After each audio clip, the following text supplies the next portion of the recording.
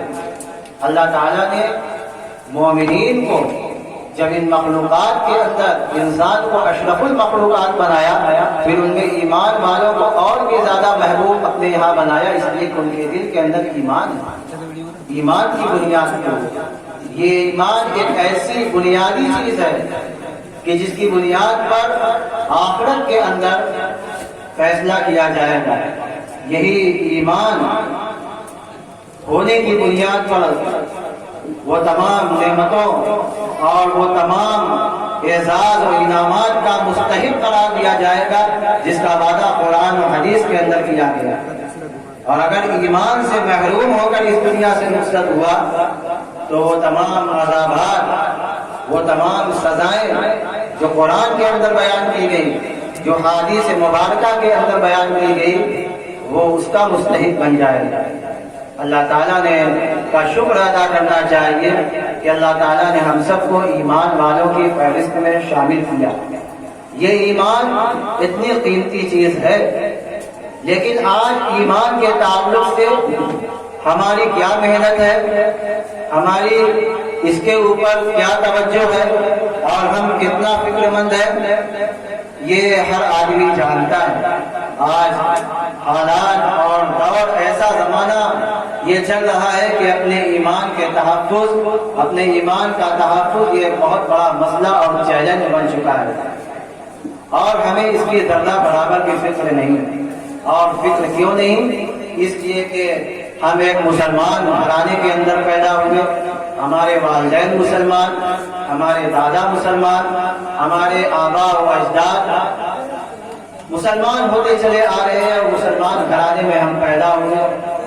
اس لیے ایمان چونکہ ہمیں مفت میں ملا، اور اس ایمان کو حاصل کرنے میں ہماری کوئی محنت نہیں لگی، اس لیے اس ایمان کے تعلق سے ہم اس قدر فکر مند نہیں ہوتے جتنا ہونا چاہیے۔ صحابہ کرام رضوان اللہ تعالی علیہ مجمعین کے حالات اور واقعات بھی آپ اپنے سامنے رکھیے کہ کیسے کیسے حالات ان کے سامنے آئے۔ اللہ کے نبی علیہ الصلوۃ والسلام کا ابتدائی دور ہے۔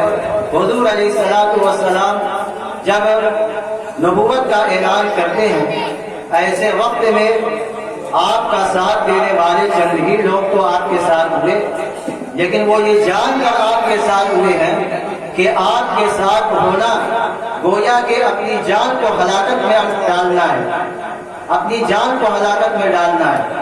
اور ایسا ہی تو ہوا ہے صحابہ کرام کے ساتھ کہ ایمان قبول کر لینے کے بعد کیسی کیسی اذیتیں اور کیسی کیسی تکلیفیں ان کے اوپر آئی، اور کیسا کیسا ظلم ان کے اوپر ہوا، لیکن وہ تمام ظلم کو اور وہ تمام تکلیفوں اور اذیتوں کو برداشت کرتے رہے، لیکن وہ اپنے موقف سے، اپنے ایمان سے ذرہ برابر بھی وہ پیچھے نہیں ہٹے، اس لیے کہ وہ ایمان کی حقیقت سمجھ چکے تھے، ایمان کی حقیقت وہ جان چکے تھے۔ گویا کہ اللہ کے نبی علیہ الصلوۃ والسلام جب ان کے سامنے بیان کرتے تھے تو ایسا ان کو محسوس ہوتا تھا کہ جنت و جہنم ان کے سامنے موجود ہے. تو ایمان تو گویا وہ ان کے دل و دماغ کے اندر بالکل اترا ہوا تھا. اس لیے وہ تمام آزمائشیں، وہ تمام ظلم اور بربریت کا اپنے اوپر وہ سب کچھ برداشت کر رہے تھے. لیکن ایمان کے تعلق سے کوئی بھی سیرت کے اندر ایک واقعہ نہیں دکھلا سکتا صحابہ کی حیات کے اندر، صحابہ کے واقعات کے اندر کہ کیسی کیسی اذیتیں ان کے اوپر آئی، کیسے کیسے واقعات اور حالات ان کے اوپر آئے. لیکن ایک واقعہ کوئی بھی نہیں دکھلا سکتا کہ ان حالات کی وجہ سے، ان آزمائش کی وجہ سے، ان تکلیفوں اور مظلوم ہونے کی بنیاد پر انہوں نے اپنی اسلام کو چھوڑ دیا ہو اور ایمان سے وہ پھر گئے ہو، مرتد ہو گئے ہو. نعوذ باللہ، ایسا ایک واقعہ نہیں ہے. ایمان کی حقیقت ان کے دلوں کے اندر بیٹھ چکی تھی. اس لیے کہ ایمان کو حاصل کرنے میں انہوں نے بہت کچھ کھویا تھا. اپنی زندگی کا عیش و آرام، اپنی زندگی کی خوشیاں انہوں نے کھوئی تھی، اپنوں کو کھویا تھا، بہت ساری چیزوں کو کھویا تھا. اور ان ساری چیزوں کو کھو کر انہوں نے اسلام کو، ایمان کو پایا تھا. اس لیے ان کے سامنے ایمان کی اہمیت تھی. اور وہ اس زمانے کے مرد تو مرد، عورتیں بھی ایسی باہمت ہوا کرتی تھی. عورت تو اپنی بناوٹ کے اعتبار سے کمزور شمار کی جاتی ہے اور ہوتی بھی ہے. لیکن اس زمانے کی عورتوں کا کیا کہنا کہ وہ بھی اسلام لانے کے بعد، ایمان لانے کے بعد کیسی کیسی مصیبتیں ان کے اوپر آئی ہیں، تکلیفوں کو برداشت کیا ہے. اور آپ کو معلوم ہونا چاہیے کہ اسلام کے لیے اور اسلام کے اوپر سب سے پہلی شہادت کا جو واقعہ پیش آیا ہے وہ کسی مرد کا نہیں آیا ہے، وہ ایک عورت ذات کا آیا ہے. وہ حضرت سمیہ رضی اللہ تعالیٰ عنہا کی. اسلام قبول کر لیتی ہے، ایمان لے آتی ہے.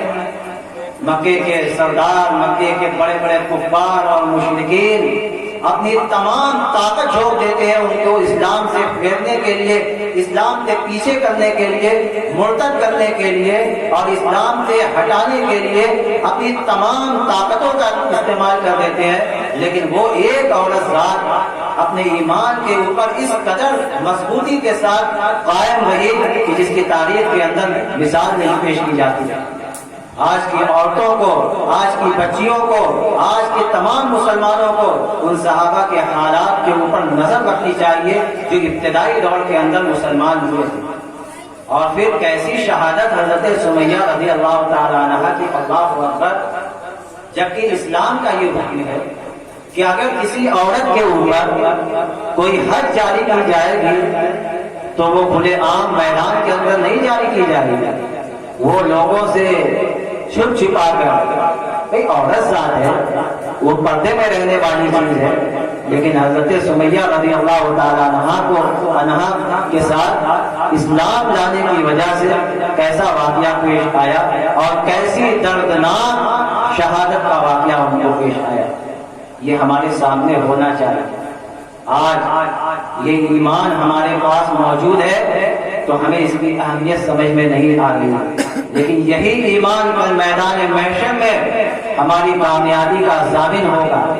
یہی ایمان اس دنیا کے اندر اپنے ایمان کے تحفظ اور اپنے ایمان کے بچاؤ اور اس کے لیے فکر مند اگر ہم رہیں گے تو یقیناً یہ آخرت کے اندر بہت بڑی کامیابی ہوگی. حالات اس وقت بہت تیزی سے بدل رہے ہیں اور آپ تو مجھ سے زیادہ بہتر جانتے ہوں گے کہ ملک کے حالات کیسے ہیں اور مسلمانوں کے ساتھ کیسے کیسے مسائل درپیش ہیں. بہت سارے مسائل ہیں.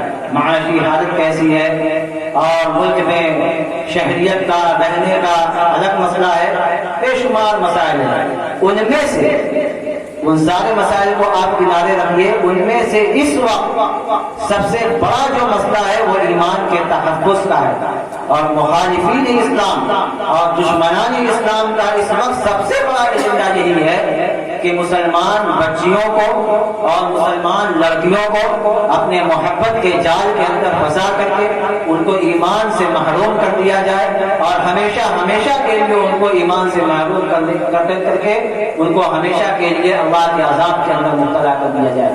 حالات آپ کے بھی سامنے آ رہے ہیں، اخبارات کے ذریعے سے بھی، واٹس ایپ اور موبائل کے ذریعے سے بھی میں کھل کر آپ کے سامنے یہ بات رکھنا چاہتا ہوں۔ یہ دوسری جگہ کی بات نہیں، میں اسی شہر اور اپنے بالکل مسلم بستیوں کی بات کر رہا ہوں۔ ایسا بھی نہیں کہ ایسے علاقے کی یہ بات ہو کہ وہاں مسلمان کم ہو، برائے نام غیر مسلم، برائے نام مسلمان ہو، مسلم غیر مسلم کی تعداد زیادہ ہو۔ وہاں اگر ایسا واقعہ پیش آ جائے تو آدمی سوچے گا کہ آ گئے غالب، وہاں پر زیادہ انہیں کی تعداد ہے، زور زبردستی طاقت کے بدولت وہ غالب آ گئے۔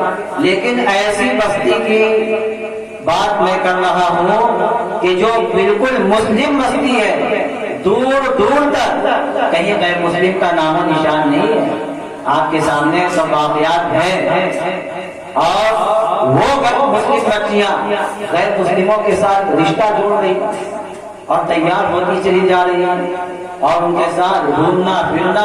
اس وقت یہ ماحول بنا ہوا ہے، اس وقت یہ ماحول بنا ہوا ہے اور مخالفین اسلام اور دشمنانی اسلام کا اس وقت سب سے بڑا ایجنڈا یہی ہے کہ ان کو ایمان سے دور کر دیا جائے، ان کی بچیوں کو چھیڑا جائے، ان کی عورتوں کو ایمان سے رخصت دور کر دیا جائے۔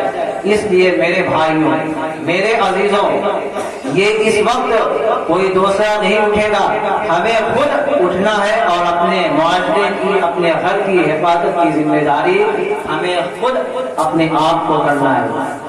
اس لیے ان حالات کے اندر اللہ کے نبی علیہ الصلوۃ والسلام کی وہ حدیث آپ کو یاد ہونی چاہیے جس میں اللہ کے پیغمبر علیہ الصلوۃ والسلام نے مومنین کو خطاب فرمایا ہے اور یہ ارشاد فرمایا کہ الا کلکم راعٍ وکلکم مسئول عن رعیتہ، کہ خبردار، ہوشیار ہو جاؤ کہ تم میں کا ہر آدمی ایک ذمہ دار کی حیثیت رکھتا ہے۔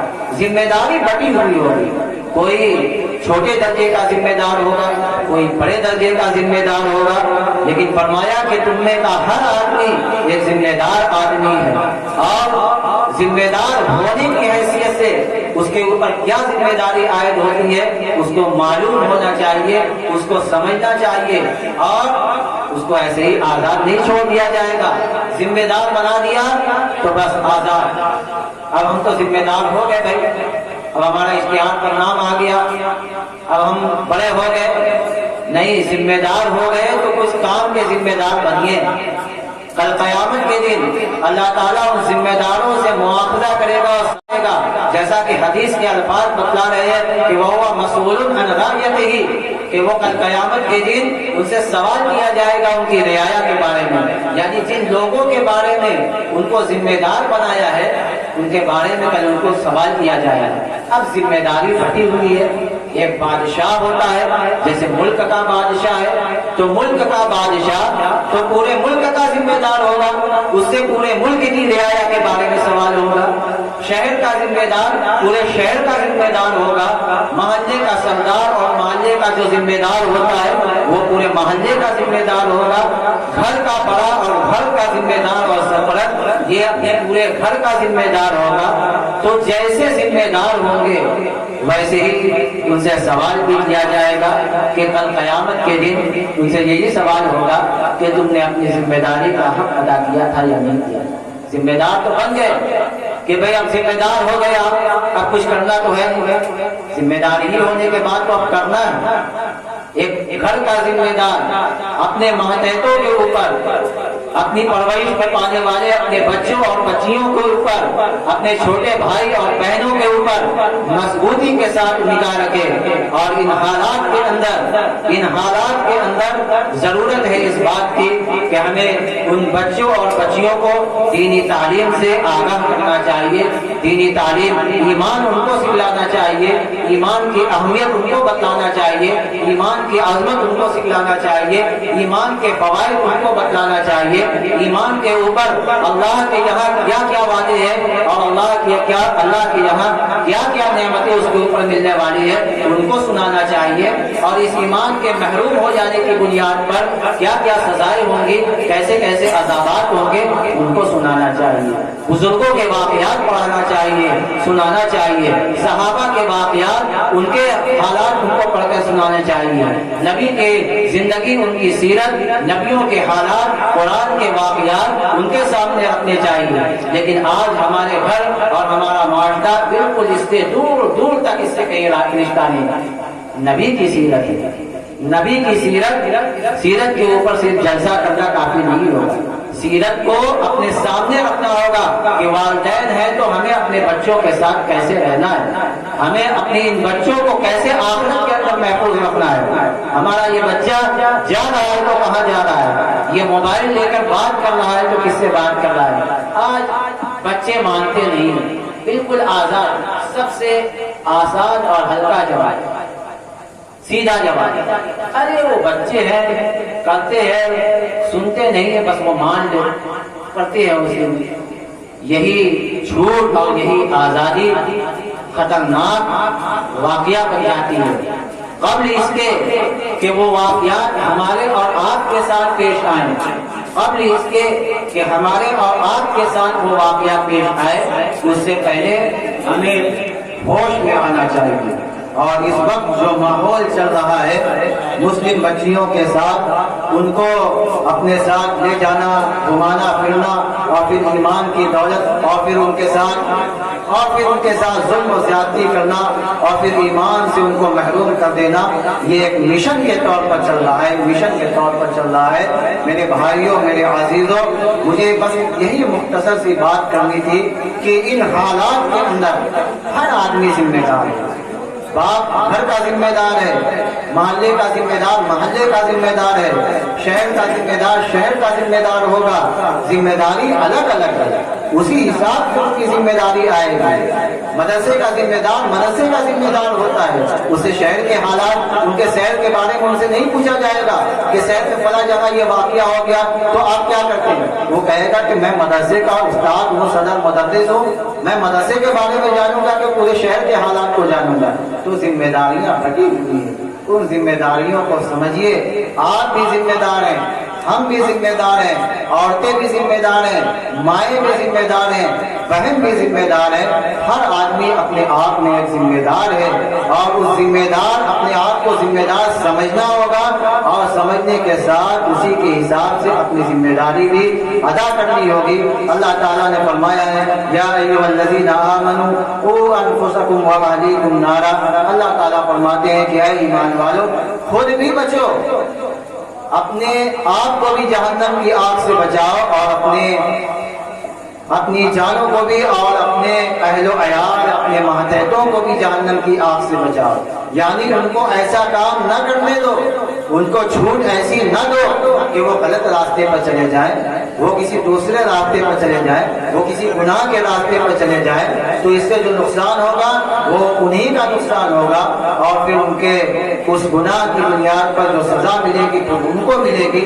اسی لیے پابند بنایا گیا کہ خود بھی جہنم سے بچیے، آگ سے بچیے، اور اپنے اہل و عیال کو بھی اس آگ سے بچائیے۔ اسی لیے مجھے بس ایک بات کہہ کر آپ سے رخصت ہوں گا، میں اس پورے علاقے کے لوگوں کو ذمہ دار بنا کر کے آج چھوڑ رہا ہوں کہ اپنے معاشرے کے اوپر نگاہ رکھیے، اپنے معاشرے کے اوپر نگاہ رکھیے، گھر والے اپنے گھر کے اوپر، اسکول اور کالج میں ہم یہ کبھی نہیں کہتے ہیں کہ اسکول اور کالج کی تعلیم نہ دلانا چاہیے، لیکن دین کی تعلیم سے محروم کر کے تب ہم کہیں گے کہ ایسا نہیں ہونا چاہیے۔ کیوں؟ ایمان سیکھنے کی ضرورت نہیں ہے، نماز سیکھنے کی ضرورت نہیں ہے، جس کے اوپر ہمیشہ کی کامیابی ہے، کیا اس کو سیکھنے کی ضرورت نہیں ہے؟ کلمہ سیکھنے کی ضرورت نہیں ہے؟ نماز کے آداب، نماز کے فوائد، نماز کے فرائض اور اس کی سنت اور اس کے آداب، وضو کے فرائض اس کے آداب، غسل کے فرائض اس کے آداب، پڑوسیوں کے ساتھ کیا معاملہ ہونا چاہیے اس تعلق سے کیا سیرت کا مطالعہ نہیں کرنا چاہیے؟ سیرت کے اندر ہر چیز موجود ہے، بس آپ سیرت کی کتاب اٹھائیے۔ آج ضرورت اس بات کی ہے، آج ضرورت اس بات کی ہے سیرت کا مطالعہ کیجیے، اور جس ذمہ داری کے اوپر آپ ہیں، پیغمبر علیہ الصلوۃ والسلام کی اس ہدایات کو آپ پڑھیے، ان تعلیمات کو آپ پڑھیے، اس سیرت کو اور اس زندگی کو آپ دیکھیے اور اسی سانچے میں اپنے آپ کو ڈھالئے، تبھی ایک اچھا معاشرہ وجود میں آئے گا اور ہم اپنی بھی اور اپنے نسلوں کی ایمان کی کو محفوظ کر پائیں گے، اور اس تعلق سے ہم ان کے لیے ایک بہترین ذریعہ بھی بنیں گے۔ اللہ تعالی ہم تمام لوگوں کو ان ہدایات کے اوپر مکمل طریقے سے اہتمام کے ساتھ عمل کرنے کی توفیق عطا فرمائے۔ وآخر دعوانا الحمدللہ رب العالمین۔